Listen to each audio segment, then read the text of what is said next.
माता की, भारत हमारी माता की, शुभकामनाएं है कि ईपीएस 95 जिस तरीके से उठा उसको ज्यादा से ज्यादा आपकी मांगे पूरी हो और लगातार वंदे नारेबाजी हो रही हो साथ में सर्वेषां मंगलम।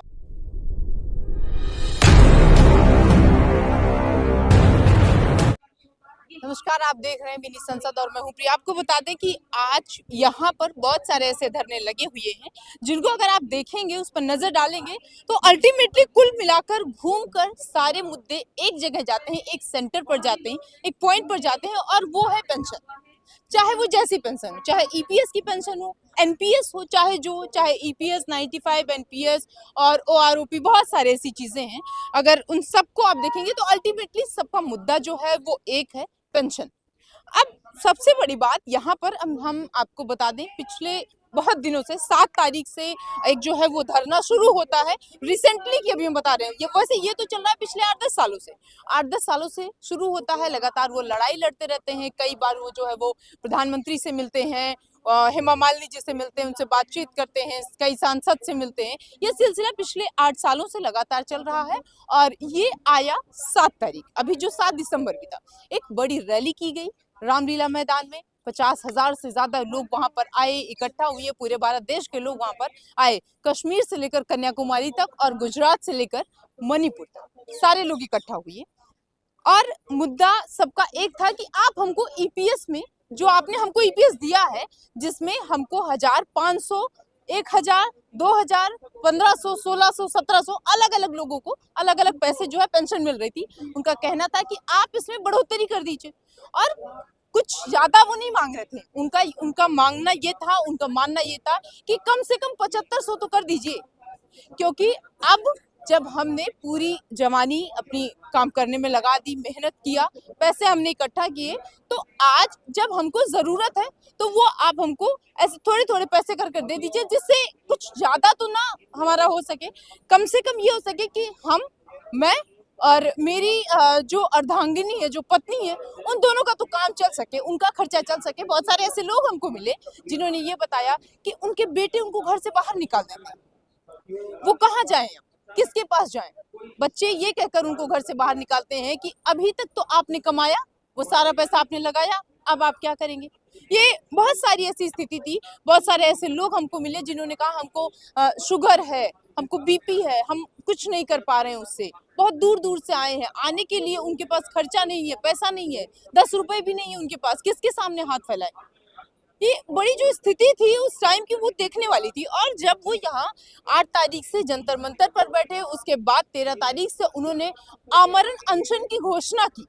एक दिन कम से कम 8 से 10 लोग या फिर उससे भी ज्यादा लोग जो हैं वो यहाँ पर आमरण अनशन के लिए बैठे। उन्होंने कहा अब हम यहाँ पर अनशन करेंगे। उस टाइम पर जब वो अनशन के लिए बैठ गए, यहाँ से उठ नहीं रहे थे, बहुत सारी यहाँ की जो दिल्ली पुलिस थी, जो लोकल पुलिस थी, उन्होंने उनसे रिक्वेस्ट किया, परमिशन नहीं दिया, लेकिन उन सारी चीजों को भेजते हुए वे आगे आए और यहाँ पर बैठ गए। बैठने के बाद स्थिति ये हुई कि उनको एक दिन तो यहाँ से हटा दिया गया, ये कहकर कि आप कल से आइएगा। और शाम तक जब वो फिर भी यहाँ से नहीं हटे, दूसरे दिन तो उनको डिटेन कर लिया गया और डिटेन करके उनको कहीं और छोड़ दिया गया, मतलब किसी ऐसे रेलवे स्टेशन के आसपास छोड़ दिया गया जहाँ से जो पुलिस थी उसने ये बताने की कोशिश की कि भैया यहीं से आप ट्रेन पकड़ लीजिए और चले जाइए सीधा आप अपने घर, छोड़ दीजिए ईपीएस 95 की बढ़ोतरी की मांग जो आप लगातार कर रहे हैं। इन सारी चीजों को देखते हुए लेकिन वो फिर भी यहाँ पर आए। दूसरे दिन 10 बजे हमने कवर किया, स्थिति यहाँ पड़ी कि यहाँ जंतर मंतर पर उस बैरिकेडिंग से लेकर और पीछे बैरिकेडिंग जो आप देख पा रहे हैं, वहां तक उनको पूरी तरीके से लॉक कर दिया गया। पुलिस जो है वो एकदम इतनी चौकन्नी होकर खड़ी गई जैसे लगता है कि कौन आ गया यहाँ पर। इन सारी चीजों को देखते हुए लेकिन फिर भी उन्होंने ईपीएस की बढ़ोतरी के लिए अपनी जो ये हम तो यही कहेंगे जिद थी, अपनी जो मांग थी उसको उन्होंने कम नहीं किया और वो वहीं बाहर बैरिकेडिंग के बाहर धरने पर बैठ गए। बातचीत करने के बाद ऊपर से परमिशन मिली कि ठीक है भाई जाओ वहां पर। फिर वो आकर यहाँ पर बैठे, बहुत सारे सांसदों का आना जाना ठीक उसी प्रकार चलता रहा जैसे पिछले 8 सालों में चलता रहा। कॉल पे कॉल आ रही है, कभी गडकरी जी के यहाँ से उनको बुलाया जा रहा है, फिर पता चल रहा है कि वो भी यहाँ से चले गए, कभी मतलब बड़े बड़े नेता, विधायक, मंत्री सब उनसे मिलने के लिए आ रहे थे और ये बताने की कोशिश कर रहे थे कि आप इस आमरण अनशन को कम कर दीजिए या फिर हटा ही दीजिए, स्थगित कर दीजिए। बेसिकली उनके कहने का मतलब ये था और ईपीएस में बढ़ोतरी हम कर देंगे। लेकिन उन लोगों की जिद ये थी, उन लोगों का कहना ये था कि जब हम पिछले 2 साल पहले 3 साल पहले जब हम प्रधानमंत्री से मिले, आधे घंटे हमने उनसे मुलाकात की, बातचीत की, तब उन्होंने कहा कि हम ईपीएस में बढ़ोतरी कर देंगे, लेकिन उसके बाद भी कुछ नहीं हुआ।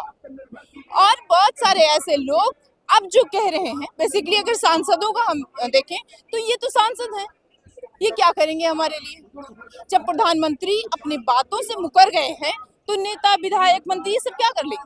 कुछ नहीं।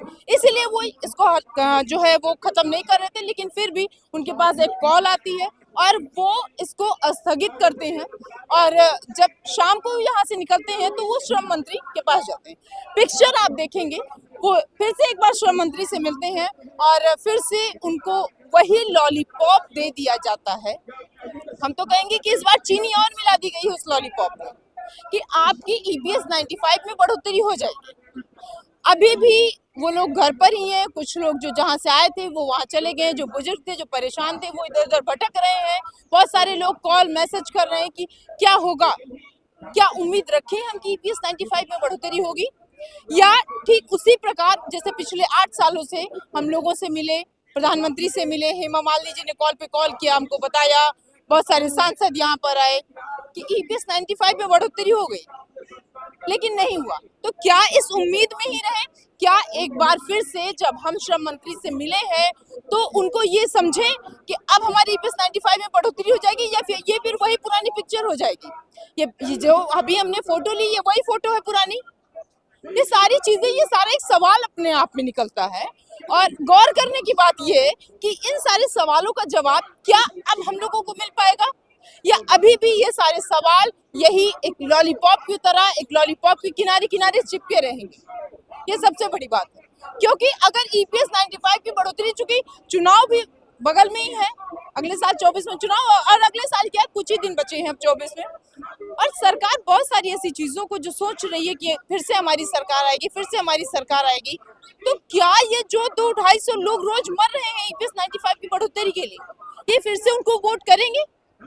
या सरकार इनके दुख को, इनके दर्द को समझेगी? क्योंकि कुछ लोग ये कह रहे हैं कि अगर हमारे ईपीएस 95 में बढ़ोतरी नहीं हुई तो हम वोट नहीं करेंगे। अब देखने की बात ये होगी, क्या चुनाव से पहले पहले सरकार जो है ईपीएस 95 में बढ़ोतरी कर देती है, या फिर घुटने टेक देती है? क्योंकि लगातार ये यही कह रहे हैं, हम वोट नहीं करेंगे। कुछ लोग तो ये कह रहे हैं कि विपक्ष को जिता देंगे, कुर्सी छीन लेंगे इनकी। लेकिन अगर अशोक सर की माने इनकी, तो वो ये कह रहे हैं, जो मेन है वो ये कह रहे हैं कि नहीं भाई, हम सरकार को गिराने का काम नहीं कर रहे हैं, हम मनाने का काम कर रहे हैं। और उनका ये कहना है, बेसिकली उनका ये स्टेटमेंट है कि हमको पूरी उम्मीद है कि प्रधानमंत्री हमारी बात को सुनेंगे।